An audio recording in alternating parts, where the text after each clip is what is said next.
What's going on, guys? This is Rob, and I love that Dr. Doom just has a gun. So we are back with one world under Doom, and Dr. Doom stops pulling his punches, and it's amazing. So, in the last video that we did, you basically had the Avengers, X-Men, and the Fantastic Four launching an attack against Dr. Doom at one time. The hope was that by using overwhelming force and Reed Richards basically combining his knowledge of magic and science together, they could finally take Doom out, because he couldn't fight so many battles at one time.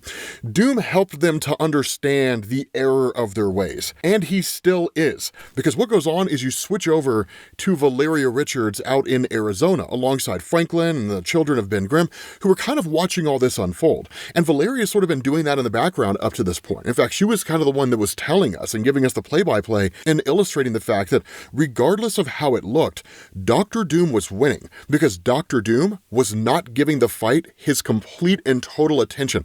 He wasn't giving it his all, right? And so when she's talking with Franklin, she just says, like, our parents need our help. And so when Franklin thinks she's joking or there's no way she can be serious, she's like, well, then tell me what it is that you're thinking. And so Franklin's like, you want to rewire the transporter so it sends you to Latveria, to Doom, right?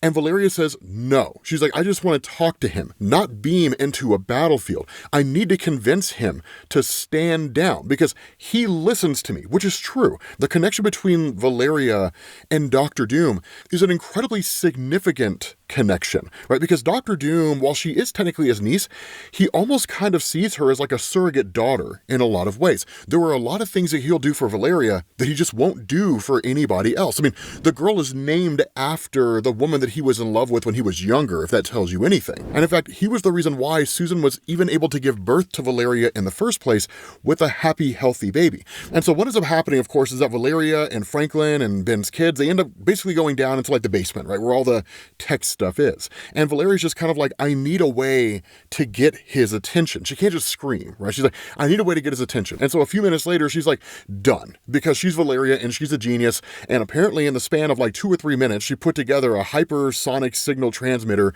geared to resonate with Dr. Doom's armor, which is kind of amazing when you think about it, that she's that small. And so Franklin, being intelligent enough to hold a conversation with Valeria, even if he's not necessarily on her level, recognizes that what she's basically doing here is creating a system that will literally beam Morse code to Dr. Doom by vibrating his armor, which is pretty smart. That's really, really intelligent, because that will get his attention. It's the equivalent of walking up to him and just shaking him really hard and saying, Uncle Doom, I need to talk to you, right?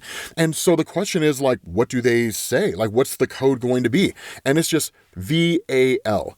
Val. And so at that point, once they send the signal, nothing happens for a moment, and then immediately Valeria is whisked away to the mindscape. Now, here's an important thing to understand, right? Throughout this entire conversation between Valeria and Dr. Doom, as short as it is, while they're having this conversation, Doom is still fighting a full contingent of the Avengers, X-Men, and Fantastic Four.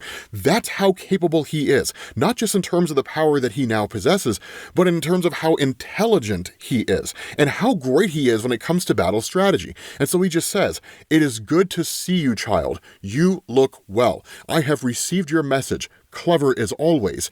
You have Doom's attention. I wonder, Valeria, what you will do with it. And so she asks him, right, this mindscape, is it Sorcerer Supreme magic? And Doom says, some of it, right, the rest is me. And so she asks, right, you're still fighting them, Mom and Dad and all the rest. And he says, yes, Valeria, in the astral plane, your father proved to be slightly surprising. I suppose that's the right word. Irritating, perhaps. And Valeria actually thanks him, right? Thank you for letting him live, Uncle Doom.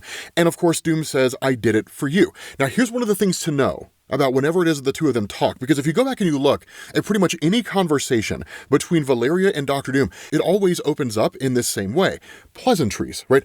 Good to see you, Doom. Good to see you, Valeria. What are you doing, Doom? Well, I am doing this. I appreciate the fact that in doing all of this, you did this one thing. Showing appreciation to Doom. It's not her ingratiating herself to Doom. It's quite literally the respect the two of them have for each other. And Doom even goes on and he says, even as we speak, my Doombots are putting down other uprisings throughout the world. Combined with your father's attack on the astral plane and the ongoing battle in Latveria, simultaneously marshaling all fronts is significant. Our time here must be short.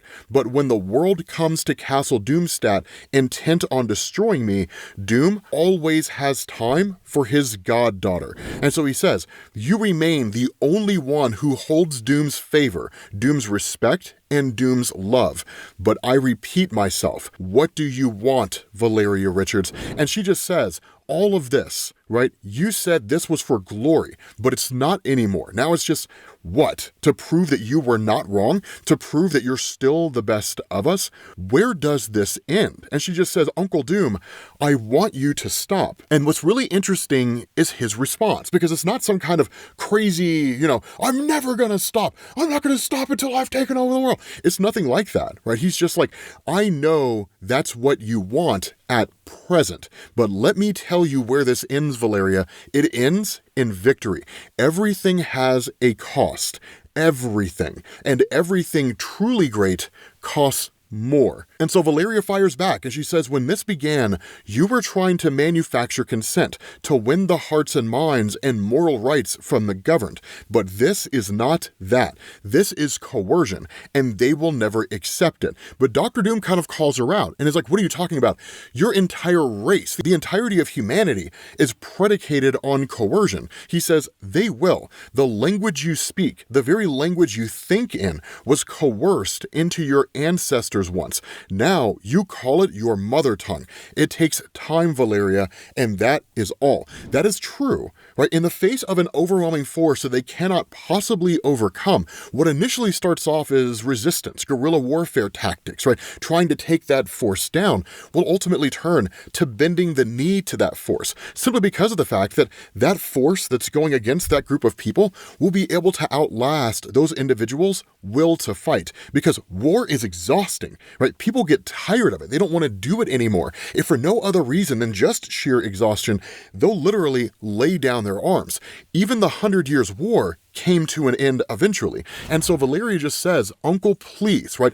It will not work. You cannot hold an entire population by force. And the response of Doom, the rhetorical, you can't, is true, but Doom can. Doom will ensure that what happens today happens forever. And you forget that Doom is not without his supporters. It is only a violent minority who threaten the safety, security, and prosperity of everyone else. Watch, Valeria, and I will prove it to you.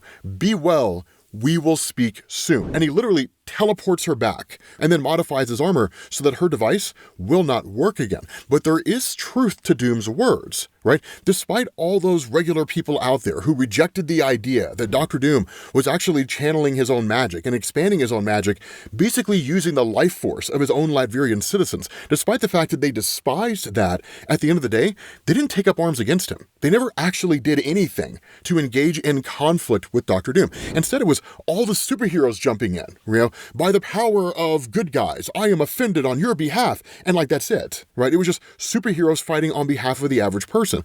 But the average person chose not to do anything. And that seems to be what Dr. Doom is banking on, right? If they really hated me that bad, they would have tried to take me out on their own. They didn't. So they don't want to. And so at that point, you switch back to the actual Latverian conflict itself. And of course, Maria Hill being here says, okay, right, it was an impressive effort, but Mr. Fantastic's astral plane gambit did not work. At least we managed to take Doom's dinosaur down in the interim, which is really the biggest loss out of all of this. And initially the question's asked by Susan, is Reed okay? And Maria's just like, yeah, he's fine. She's like, don't worry. We're going to be giving Doom more pressing concerns to deal with. The X-Men are attacking in mass, using power combinations we have not seen since Krakoa. But if we're going to win this, we still need to hit Doom with something else. And so she says, Squirrel Girl, you're doing maneuver 99. As for the Invisible Woman and Iron Man, you're on maneuver 110. And of course, Tony Stark kind of cracks a joke, and Maria's like, dude, I never know if you're actually serious or not. But at the end of the day, Iron Man is, right? When he's just like, well, is that the one where I fire all my guns at once and then explode into space? Right? And Maria's just like, I can never tell if you actually know what's going on, Stark, or if you're just bluffing your way through everything and getting lucky. And Squirrel Girl's just kind of like, little of column A, little of column B. And so ultimately, of course, Iron Man and Susan Storm end up taking off. And so at that point, it comes down to an attack by the X-Men combined with Johnny Storm. And I never knew I needed to see this until I saw it. Because when Susan gets to Johnny, he, alongside Storm, have created a fire hurricane. It's crazy. He literally tells Susan, right, it's a fire hurricane courtesy of Storm. She brings the weather and I bring the fire. And he's like, I call it a storm. It's kind of a silly name, but he's like, we've got Doom inside of a city-sized rock tumbler at 2,000 degrees. And so that's where Susan just tells Storm, right? Like maneuver 110, I bend all the energy Tony can produce into an infinite loop and then hit Doom with all of it at once. Cyclops, if you care to join. And Cyclops is like, with pleasure. So quite literally, Susan Storm bends the optic beams of Cyclops. She controls those optic beams. So for those of you guys who asked the question, could Cyclops ever defeat the Fantastic Four? There's the answer to your question. The answer is no. It's pretty dope to see. And so in the midst of all of this, we switch back to Dr. Doom, and he says, my armor is immune to Iceman's temperature manipulation, so he falls back to attacking me indirectly with airborne ice, cooled nearly to absolute zero. And the Thing and Beast, as always, living up to his nom de plume, can think of nothing more effective to do than to throw rocks at their betters. And of course, now comes Dr. Storm, bending her allies' energy, but I am Sorcerer Supreme. I am Emperor of Earth. Even a week's worth of their powers hitting me in a femtosecond would be insufficient. It is all so petty, so cheap, so intolerable. I have perhaps permitted mutants their powers for too long. It seems those who stand against me have forgotten something. Anything an X-gene expresses can be unexpressed by one with mastery supreme of chaos magic. And just like that, he shuts down the powers of all the X-Men. Just shuts them all down, like in an instant. They are all powerless. Wolverine starts aging, his beard starts growing at this accelerated rate. Iceman's ice form literally starts to melt away. It's absolutely bonkers. And so Dr. Doom descends down onto everyone else and just says, you claimed you could hold me for a moment, Aurora Monroe. That moment appears to have passed. And where Susan Storm calls him a monster, he just says, not monster, Dr. Storm, Emperor, and the next time we meet, you will address me as such. What I have done to you mutants is temporary, unlike what the Scarlet Witch once did. When you leave this battlefield, your powers will return, where they will then be joined, I trust, by the knowledge that they only exist at Doom's pleasure, which is just one of the hardest lines that I think I've ever heard. Like that, right? He brings it all to a standstill. And so he just says, the powerless X-Men cannot prevent their forced retreat. Already, I am winning. And then her, because out of nowhere, Squirrel Girl pops up. And you guys know what happens when Squirrel Girl shows up, right? Whenever Squirrel Girl appears, historically in Marvel Comics, it means whoever she's fighting loses. It usually happens off panel, but they lose. But don't worry, Ryan North doesn't do us dirty, because he just says, Doreen Green, the unbeatable Squirrel Girl, a world's army has fallen against me, and you expect your attack alone to succeed.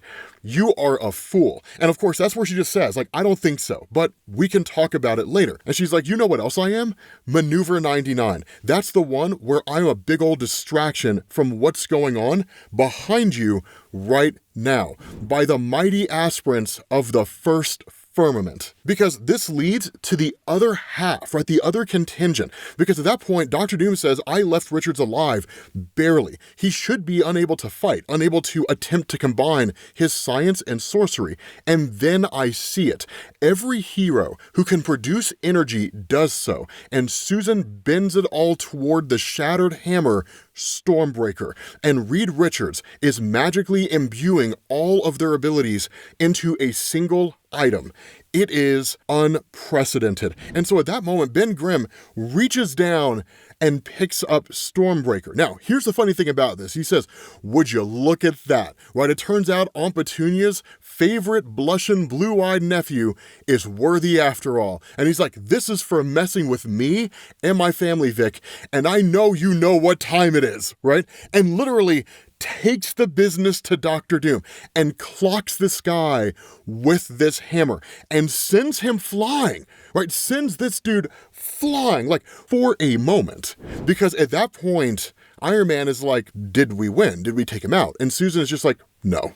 No, I don't think we did. And that's where Doom just says, you come at me with all the strength, trickery, and hope that you can muster, naively expressing them to carry the day. But the day won't. Heroes, they never could. For Doom answers you with his will. And he says, this is it, my ultimate victory. And to ensure it stands eternal against magic, against time travel, against trickery of all kinds, I do what I have always planned to do. And I transform this moment, forging it into a fixed point in time. Now, we'll talk about why that matters here in a second. But he says, what has happened will now always happen. It will not and cannot be changed. I bend time, bend causality itself to forevermore and indelibly inscribe my eternal achievement onto the very fabric of the cosmos. And then I use my assailants' own innovation against them. All my magics, all my powers, I feed into my armor. None but Doom could ever keep them in check. Now, here's an important thing to know, right? When Doom talks about literally locking this moment into the time stream so it can never be unlocked, magic probably has a part of that, but this is really more predicated on the nature of Dr. Doom's ability to time travel. One of the lesser known elements of Dr. Doom's lore is his time platform. A lot of people know he has it, but a lot of people don't know what makes it unique. Whenever Reed Richards travels back in time, when anybody else in the Marvel Universe travels back in time, Doctor Strange, right? If they alter something in the past, they create an alternate reality. With Dr. Doom's time platform and with his knowledge of time, only really Dr. Doom can go back in time, change a moment in the past, and change the present day because that moment has been changed. The time platform is the only device it can. It's why they used it in Age of Ultron, because it was the only way to go back and change the past without creating an alternate reality and leaving the present of the main Marvel Universe fixed, right, unchanging. And so it's a cool bit of history, right? Because Dr. Doom, in saying all of this, says, of course, I don't want to hold my powers in. I cease to even make the attempt. He says, and my armor explodes into millions of magic-infused shards that saturate the battlefield. It turns a loss into a draw, into a win. It is everything I have, and it is spectacular. Before the eyes and cameras of a planet, I defeat everyone. Every shard finds a target with power enough to bring these enhanced heroes to the edge of death, but to just barely and painfully survive. They tear through their armor, through their flesh, and through their bones. I've never been more magnificent. It is perfect. All see Doom at his most glorious, creating an image that they will carry with them forever. And he says, without armor, my face is exposed, but I still have enough magic to hide it from the same world that I address. And he says, witness how these poor souls live still, because today, Doom permits it. Doom is wisdom, yes, and Doom is strength, but Doom is also mercy, and even the dullest of animals understand pain. Thus, Doom has hurt these misguided heroes as no one else could, grievously. I give myself a restored mask, a new beginning. And he says, in fact, these creatures have learned, should they ever resume their attack, Doom will not be this charitable again, and each will be forced to make reparations. But then suddenly, he's interrupted because there was someone on the battlefield that he wasn't expecting, and they address him as Uncle. And he turns around and he just says, "Who dares?"